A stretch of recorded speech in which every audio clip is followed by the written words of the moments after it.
την επιβεβαίωση ότι η ρωσική αρκούδα ξύπνησε από τη χειμερή ανάρκη της στις περιφέρειες Σούμι και Χάρκοβο, έχουμε τις 2-3 τελευταίες ημέρες, καθώς όπως είχαμε πει θα παρακολουθούσαμε αν θα συνεχιζόταν η προώθηση των ρωσικών δυνάμεων και η κατάληψη χωριών που είχε ξεκινήσει τώρα στο τέλος Απριλίου,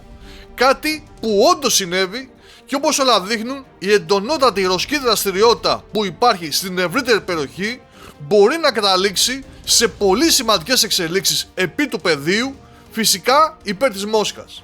Αναλυτικότερα λοιπόν και ξεκινώντας από το Σούμι, το Ρωσικό Υπουργείο Άμυνας ανακοίνωσε ότι οι μονάδες της ομάδας δυνάμεων Βόρεια, υπό την κάλυψη πυροβολικού και επιθετικών μη επαδρομένων αεροσκαφών, εισήλθαν και εδραίωσαν τη θέση τους στο χωριό Κορτσακίφκα.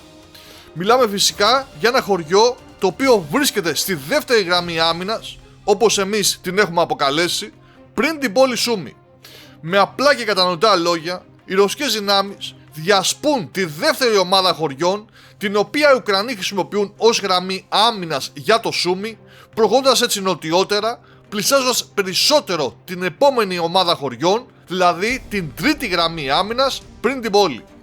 Οι Ρώσοι όμως δεν προχώρησαν μόνο από αυτή την κατεύθυνση, αλλά και από τα βορειοανατολικά, όπου και κατέλαβαν το χωριό Μυροπόλε, με το Ρωσικό Υπουργείο να δίνει περισσότερες λεπτομέρειες, λέγοντας ότι οι ουκρανικές εφεδρείες που προσέγγισαν το χωριό καταστράφηκαν εκ των προτέρων από πυρά του ρωσικού πυροβολικού και πως μετά από μεγάλες απώλειες αναγκάστηκαν οι Ουκρανοί να υποχωρήσουν και να εγκαταλείψουν τις θέσεις τους, με τη ρωσική σημαία να παίρνει τη θέση της Ουκρανικής στο κέντρο του χωριού.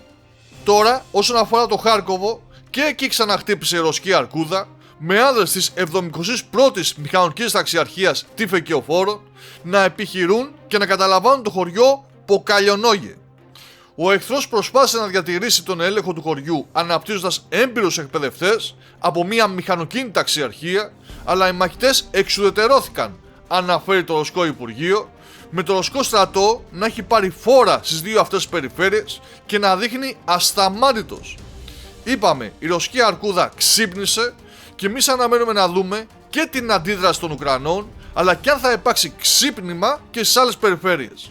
Με απλά λόγια, μια αργοπορημένη ρωσική εαρινή επίθεση.